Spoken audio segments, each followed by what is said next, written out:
Je voudrais vous parler maintenant. Une tempête dont l'essentiel des conséquences est encore devant nous, car la crise économique et sociale qui en résulte s'installe, s'aggrave, et rien dans les politiques menées ne semble, hélas, empêcher ces ravages. Les circonstances, vous l'admettrez facilement, sont exceptionnelles. Le pouvoir d'achat de nos concitoyens ne cesse de baisser. Le chômage ces derniers mois a déjà frappé des dizaines de milliers de salariés.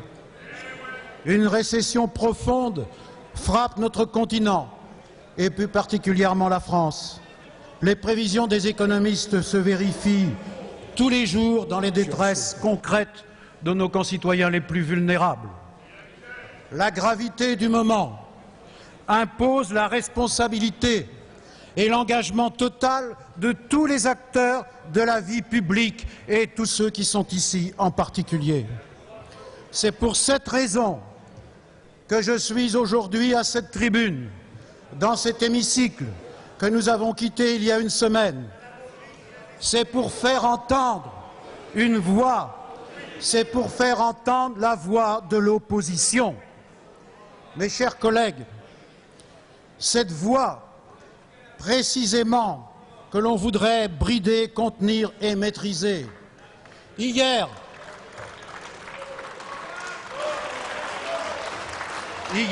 par un appel à la pensée unique sous couvert d'unité nationale. Aujourd'hui, par une limitation drastique du droit d'amendement.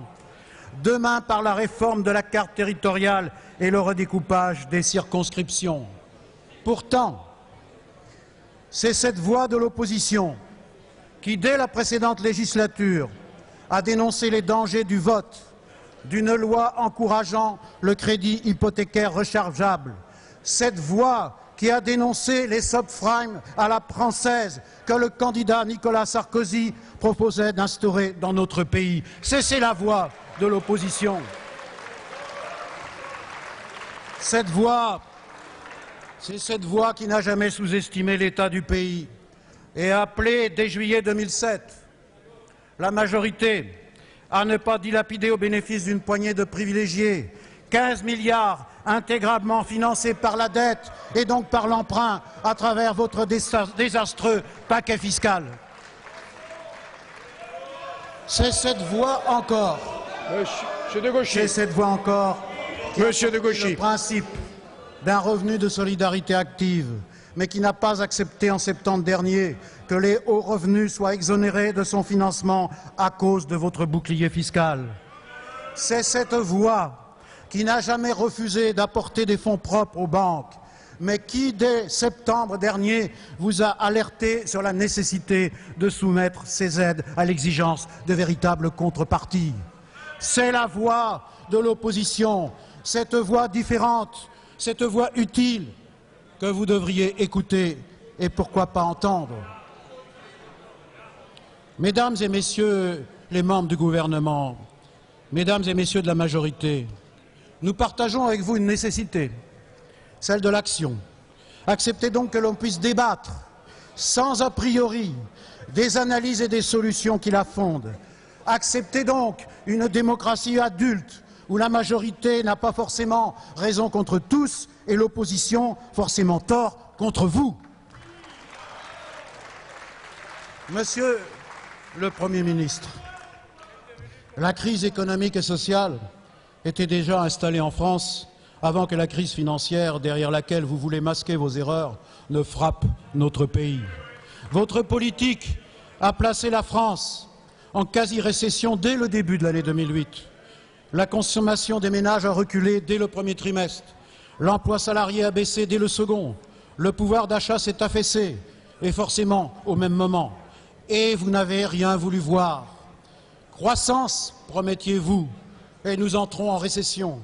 Confiance, nous demandiez-vous, et c'est la défiance qui est au rendez-vous. Et au début de ce mois, vous avez présenté un plan de relance. Mais une fois encore, vous réagissez de manière inadaptée. Tous les observateurs s'accordent à en souligner l'insuffisance. Et comme l'a rappelé votre rapporteur général du budget, les milliards affichés sont des dépenses anticipées plutôt que de nouvelles dépenses. Et in fine, ce ne sont que 4 petits milliards d'euros qui seront consacrés à la stimulation de la croissance en 2009.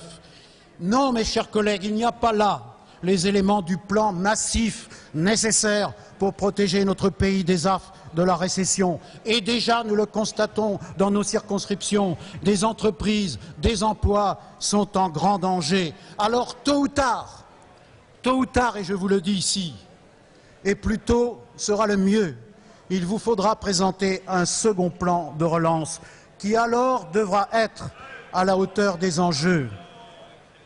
Regardons nos voisins. L'Allemagne a engagé un nouveau plan de relance, le plus massif d'après-guerre, 50 milliards d'euros. Le Royaume-Uni, 38 milliards.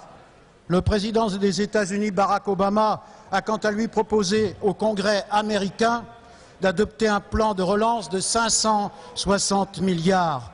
Ce qui rapporté aux populations respectives représente 612 € par habitant en Allemagne, 644 au Royaume-Uni, 1800 aux États-Unis, contre seulement 65 € par habitant en France. Aussi, nous en sommes convaincus,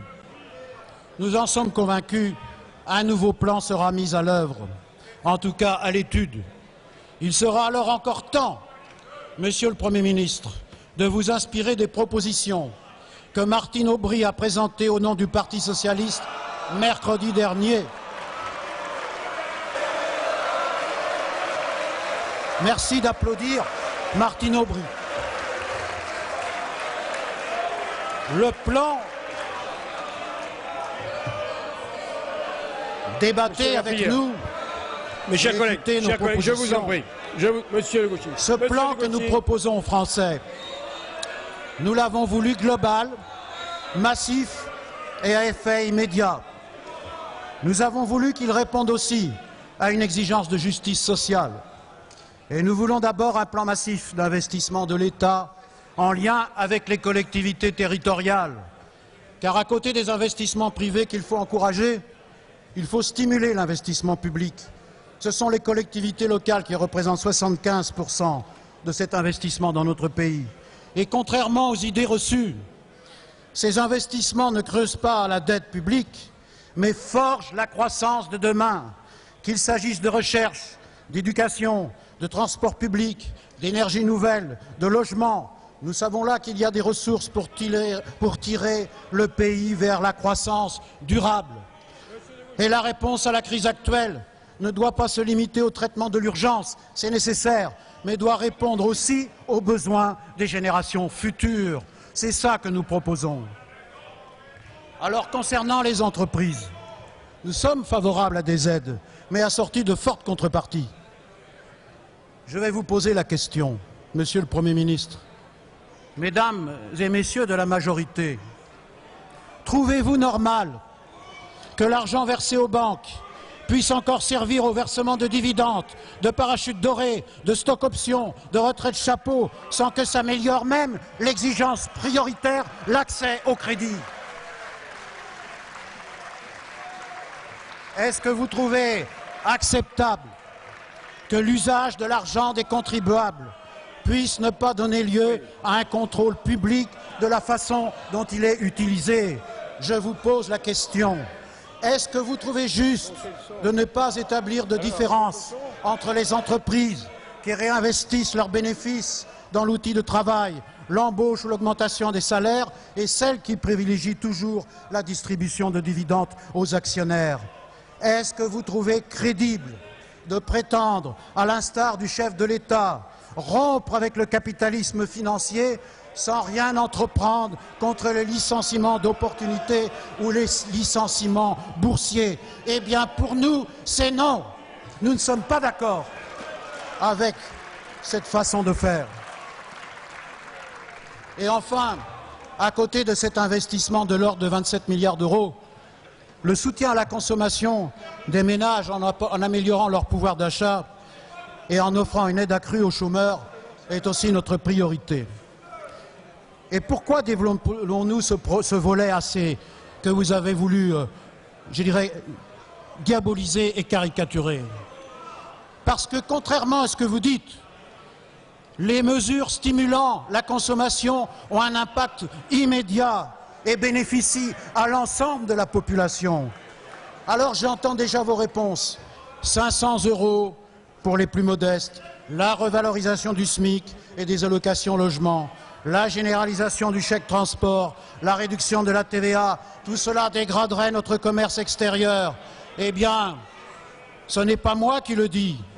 Ces 25 milliards allant directement au pouvoir d'achat, eh bien, ils vont aussi à la croissance dans notre pays. C'est le Sénat, avec l'Office de l'Observatoire français des conjonctures économiques, qui l'a dit dans un rapport. La part des produits importés dans la consommation est relativement faible, 14%, et crée aussi de l'activité chez nous. Mais cette étude recommande aussi, et je cite le Sénat, j'espère que vous allez respecter les paroles du Sénat, le pouvoir d'achat doit être privilégié pour les ménages fragilisés par la crise, car leur propension à consommer des biens importés est bien moins forte que celle des revenus élevés. Alors j'entends aussi que nous aurions retrouvé les vieux du monde de 1981. Mais vous êtes vraiment à court d'arguments. Tous les pays européens, les États-Unis, procèdent simultanément, ce n'était pas le cas en 1981, par une relance à la fois par l'investissement, mais par la consommation des ménages. Vous devriez bien y réfléchir, parce que les uns et les autres, nous échangeons, nous exportons, nous importons, et cela ne peut que contribuer à la croissance, et y compris à l'amélioration de notre commerce extérieur.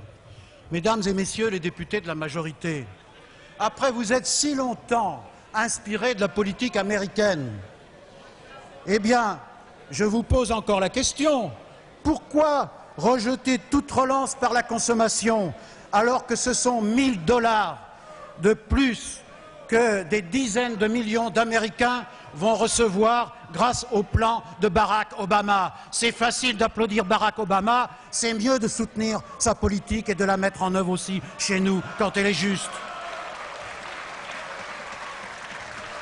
Vous le savez d'ailleurs, puisque le rapporteur UMP du budget, Gilles Carrez, a dit avec honnêteté qu'il faudrait certainement rajouter au moins 1 milliard pour la prime pour l'emploi, le RSA, le logement. Vous voyez bien que votre plan est faible. Alors, Monsieur le Premier ministre, je vous ai entendu dire samedi dernier que tous les Français sont dans le même bateau, la même tempête. Ce n'est pas contestable. Ce qu'il l'est, c'est votre politique, parce qu'avec vous, c'est toujours les mêmes, des mêmes que l'on exige des sacrifices. Et c'est ce qu'aujourd'hui les Français ressentent profondément. Toujours les mêmes qu'on aide et toujours les mêmes qui doivent faire des sacrifices. Eh bien oui, c'est vrai que notre pays est en crise et doute de lui-même.